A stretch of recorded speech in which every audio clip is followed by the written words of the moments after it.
Hi, I'm Rick Dior, and today we're going to start going over the show Wicked.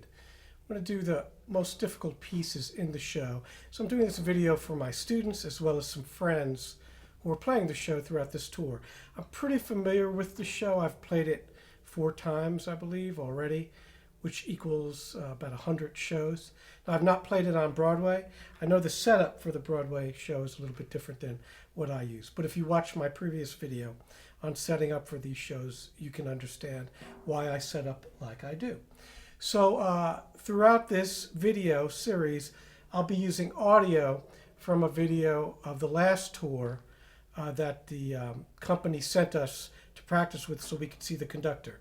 So this tour is different, it'll be a different conductor, and I'm sure a lot of things will be different. But this is what I got, and I have the book since it's my own copy that I made for the shows. So that's what we'll be using today. And like I said in the previous video, sometimes when you get to the gig, things change. In other words, some things might be cut. There may not be room in the pit for all this stuff. There's just be aware that things can change pretty quickly. Sometimes tunes are in different keys. Sometimes things are written in and added or not.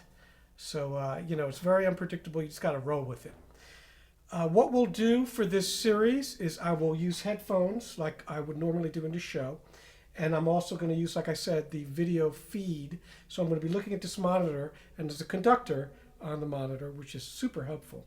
And normally in the show, you'll get some small monitors to place around, video monitors that is, around your setup. So there'll be one here in front of the timpani. There'll be one here in front of the mallet instruments. And then here in front of the xylophone. So 3 normally is what you get. Because a lot of times you can't see the conductor. They're either really high up or sometimes just covered up with some other things, depending on, once again, the setup. So this is the setup I finally ended up with. I tried to recreate it from 5 years ago, what I used. And as we do each piece, I'll describe the intricacies of the piece as well as what's involved, particular instruments. I'll try to do maybe 1 or 2 pieces per video. It's going to be a pretty big series. It's an interesting thing for people who want to do this kind of work, which can be extremely lucrative financially and also a hell of a lot of fun. But it is a lot of work. Just setting this setup up took me a whole day. So I know you all can understand that. And I will be using my glasses because my eyesight is not so great anymore. So sometimes when I look at the camera, you might see these little circles, and that's from the lighting I'm trying to use. So this comes out a little better. So we start with the opening, and normally what happens in a Broadway show is they'll call half hour, and then normally that's when I'm in the pit warming up and tuning the timpani and making sure everything's working, and there's a lot of instruments to check. I always do that for every single show. If you don't do that, chances are you're going to forget about something, and that's when disaster strikes.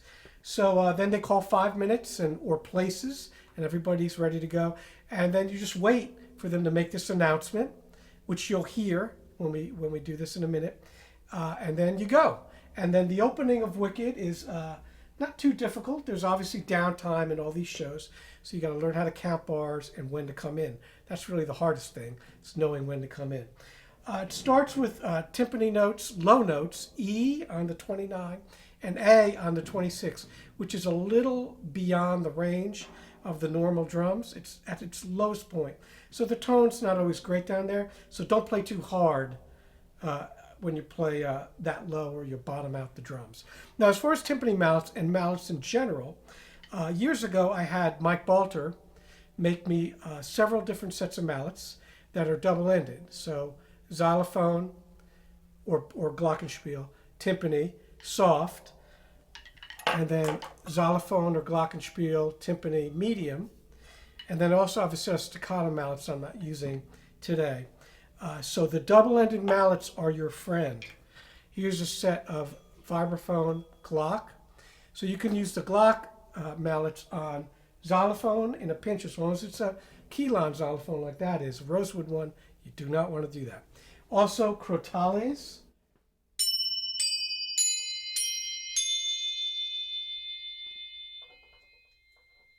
They sound really good on crotales. Also, we have chimes, and they use separate mallets, chime mallets. I like to use a kind of a harder mallet for chimes. Normally, it's been my experience that they want a lot of chimes, so I'm using this kind of plastic Balter mallet for that. Just don't hit too hard, you can crack a bar. And then there's a bunch of other mallets all over the place that you'll see, and I'll talk about those as I pick them up. So we'll start with this opening here. There's a lot of timpani tuning, and you have to do that with headphones on. So timpani gauges are a must for this show, although they're not always accurate. So, take the headphone off one ear and check yourself.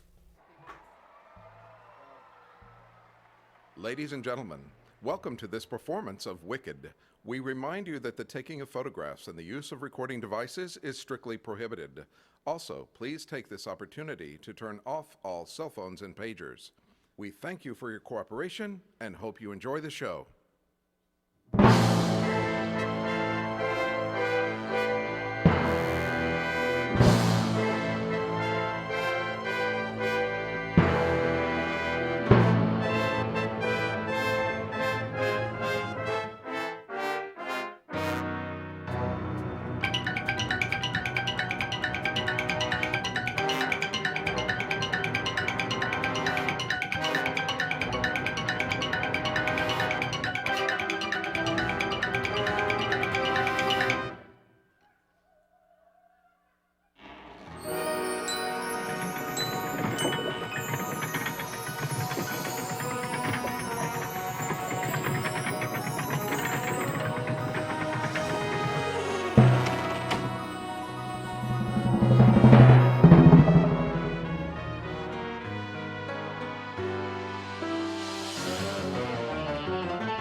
Let us be glad, let us be grateful, let us rejoicify that goodness could subdue the wicked workings of you know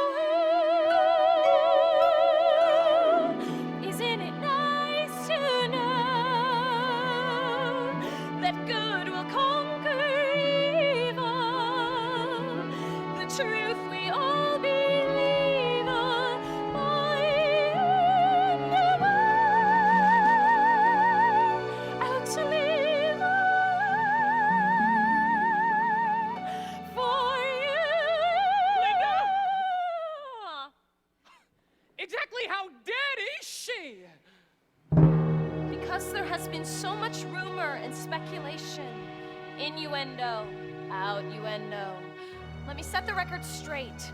According to the Time Dragon clock, the melting occurred at the 13th hour, the direct result of a bucket of water thrown by a female child. Yes, the Wicked Witch of the West is dead. No one mourns the wicked! No one cries they won't return.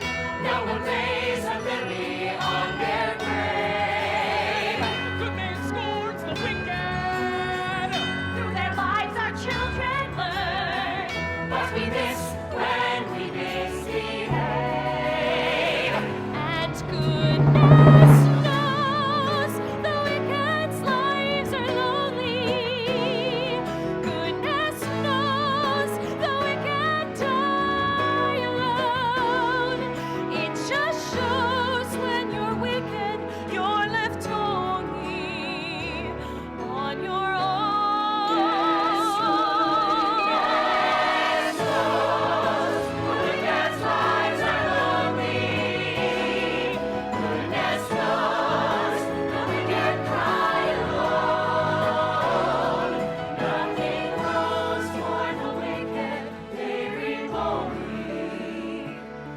was made sore. Glinda, why does wickedness happen? That's a good question. One that many people find confusifying. Are people born wicked? Or do they have wickedness thrust upon them? After all, she had a childhood. She had a father who just happened to be the governor of Munchkinland. I'm off to the assembly, dear. And she had a mother, as so many do. How I hate to go and leave you lonely. That's all right, it's only just one night. But know that you're here in my heart while I'm out of your sight.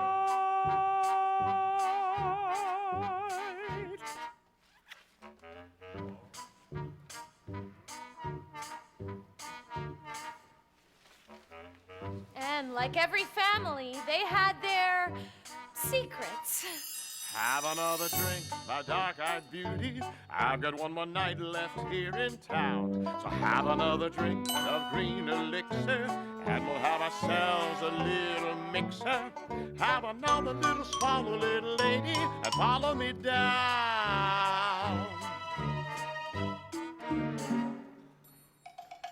But from the moment she was born, she was, well, different. It's coming! Now, The baby's coming! and how? I see a nose! I see a curl. It's a a healthy, perfect, lovely little sweetheart. What is it? What's wrong? How can it be? What does it mean? It's atrocious! It's obscene. Like a froggy, ferny cabbage, the baby is unnatural.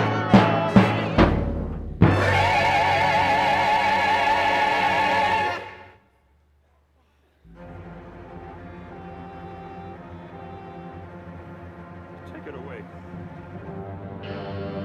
Take it away! So you see, it couldn't have been easy. No one mourns the wicked. Now at last she's dead and gone. Now at last this boy from the land. And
Well, this has been fun. But as you can imagine, I have much to attend to, what with the wizard's unexpected departure. And so there are no further questions. Glinda! Is it true you were her friend?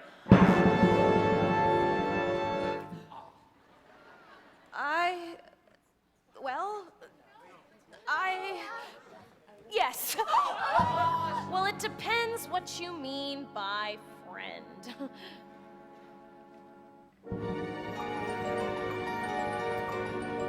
I did know her. That is, our paths did cross at school.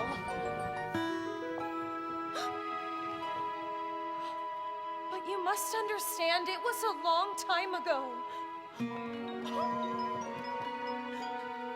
And we were both very young.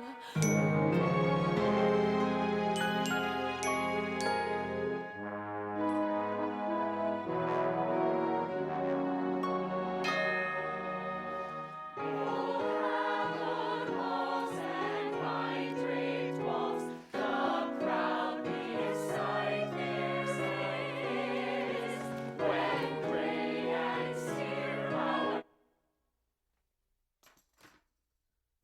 So that's the opening, and now it calms down a little. Not too difficult, no hard licks or anything, just some, running around, making sure you have the right mallet, some timpani tuning, and the hardest thing is just knowing when to come in, knowing the show.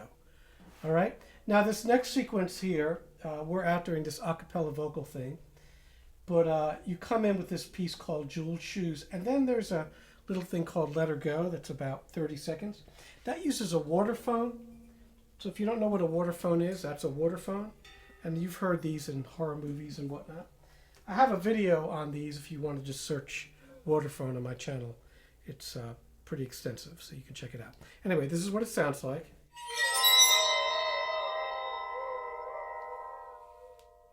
And there's several instances of waterphone in the show. This one, or particular thing, is a solo. There's a few other solos. And sometimes the music director wants these in different ways. One guy wanted it fast, like this. And then the next tour, another guy wanted it slow, like this. So you'll have to just play it like you want, and then if they want it different, they'll correct you. They can be really picky or not picky, but you just have to do your job. So this particular thing has waterphone going through the whole thing. You don't want to go too nuts with it. Save it for the end. So this is how I play that.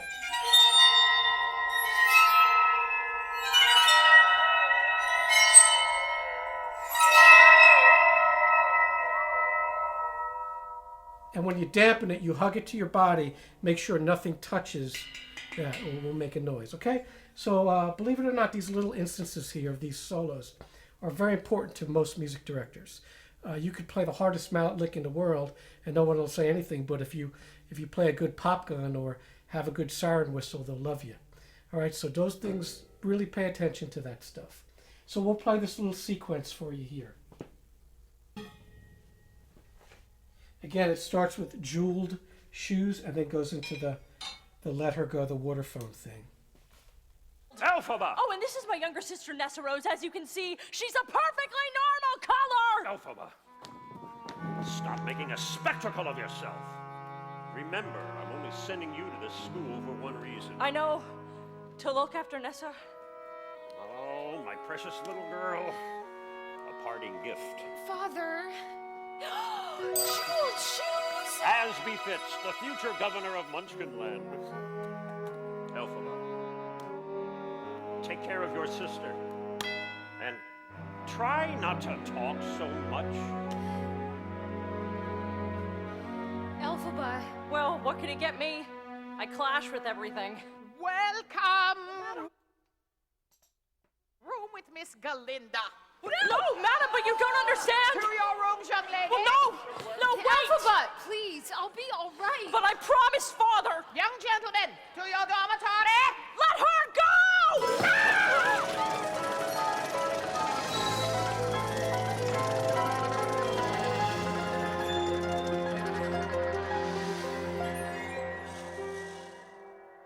How did you do that? How did she do that? Oh, Elphaba, you promised things would be different here. You mean this has happened before? Well, something just comes over me. Sometimes something that I can't describe, but I will try to control myself. I'm sorry, Nessa. What? Never apologize for talent. Talent is a gift, and that is my special talent. Encouraging talent.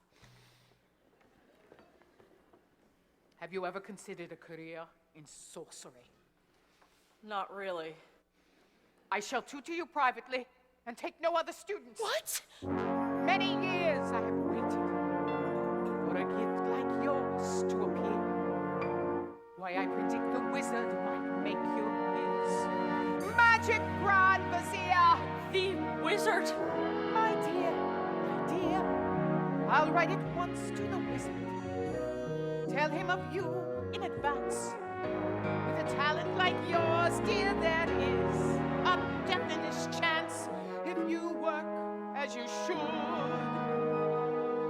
you'll be making good. But Madame Morrible... Not now, dear.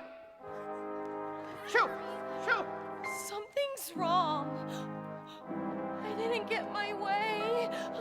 I think I need to lie down.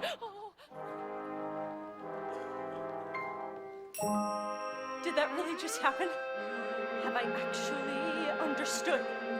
This weird quirk I've tried to suppress or hide is a talent that could help me meet the wizard if I make good.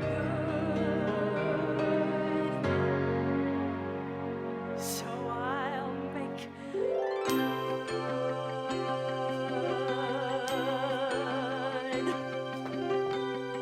When I meet the wizard, once I prove my worth, and then I meet the wizard, what I've waited for since birth, and with all his wizard wisdom, by my looks he won't be blinded. Do you think the wizard is dumb, or like Munchkin so small-minded? No, he'll say to me, I see who you truly are, a girl on whom I can rely, and that's how we'll begin, the wizard and I.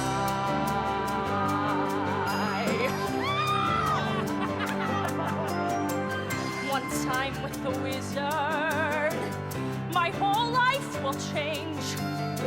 'Cause once you're with the wizard, no one thinks you're strange. No father is not proud of you. No sister acts ashamed. And all of us has to love you when by the wizard you're acclaimed.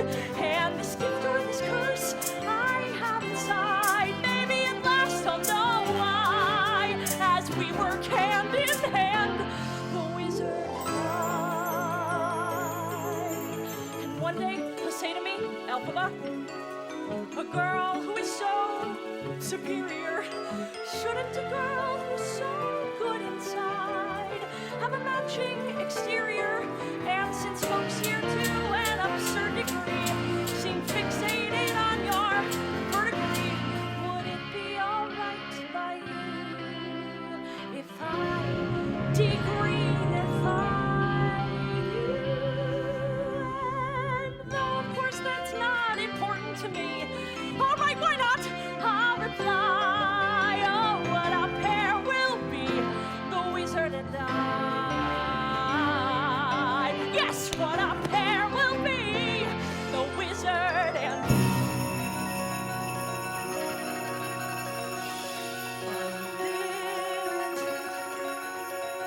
my future is unlimited, and I've just had a vision, almost like a prophecy. I know it sounds truly crazy, and true, the vision's hazy, but I swear someday there'll be a celebration throughout Oz that's all to do with me.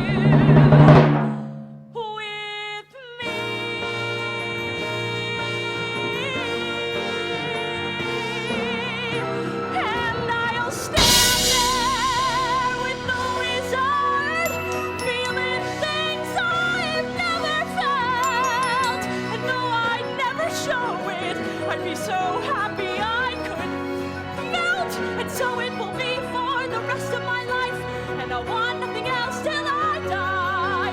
Held in such high esteem, when people see me, they will scream for half of Oz's favorite team, the wizard and I.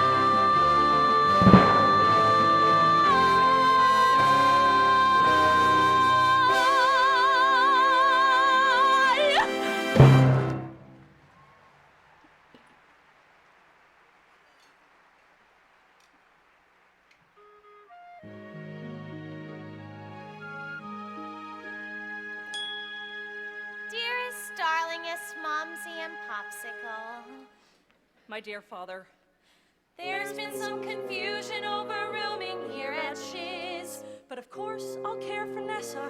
But of course, I'll rise above it, for I know that's how you'd want me to respond. Yes. There's been some confusion for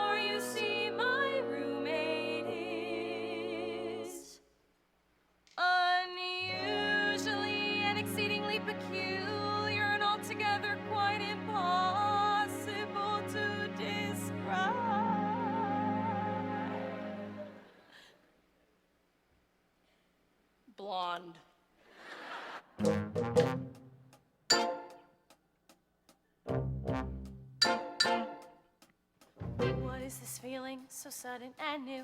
I felt the moment I laid eyes on you. My pulse is rushing. My head is reeling. My face is flushing. What is this feeling? Fervid as a flame. Does it have a name?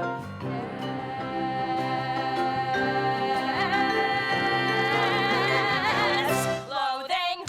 Unadulterated loathing. For your face, Your voice. your clothing. Let's just say I love it all. Every little trait, however small, makes my very flesh begin to crawl. With simple utter loathing, there's a strange exhilaration in such total detestation. It's so pure, so strong. I do admit it came on fast. Still, I do believe that it can last. And I will be loathing, loathing you my whole life long. Dear Galinda, you are just too good. How do you stand it? I don't think I could. She's a terror, she's a tartar. We don't mean to show a bias, but Galinda, you're a martyr. Well, these things are sent to try us. Poor Galinda forced to reside with someone so disgusted can't fight. We just want to tell you we're all on your side. We share your What is loathing. this feeling so sudden and Unadulterated new? I felt the moment I laid eyes on you. Her voice, her My face clothing. is rushing. Let's just say we love it all. Oh, what is this Every little feeling? trait, however small, Does it makes have our a flesh begin to name? crawl.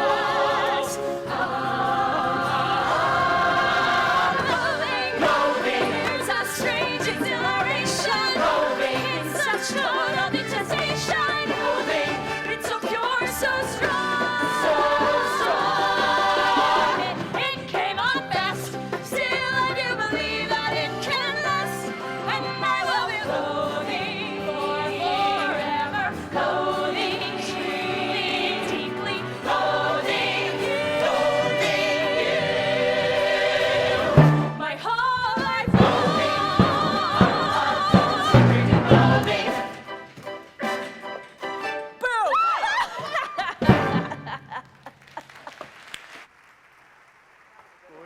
Settle down. So that's sort of the first part of the show. After this, you have a break. You can chill out, catch your breath. That's a tricky little sequence there. Pretty catchy tunes, but it's fun to play. You just got to know the show. I keep saying the same thing over and over again. It's a long show. It's 2.5 hours at least with an intermission. So the concentration factor is really, really important. And you always have to think about what's coming up. So, don't congratulate yourself if you get something. You just got to keep thinking and keep going forward. And before you know it, it's over. But again, it's a fun show to play. Not the most difficult show. A lot of these shows have really complicated mallet parts and vibraphone parts. This show only has a few of those. But there is a lot of solos, especially for percussion, and a lot of tricky timpani tuning. So we'll be back next time with the next couple numbers, and we'll see you soon. Thanks.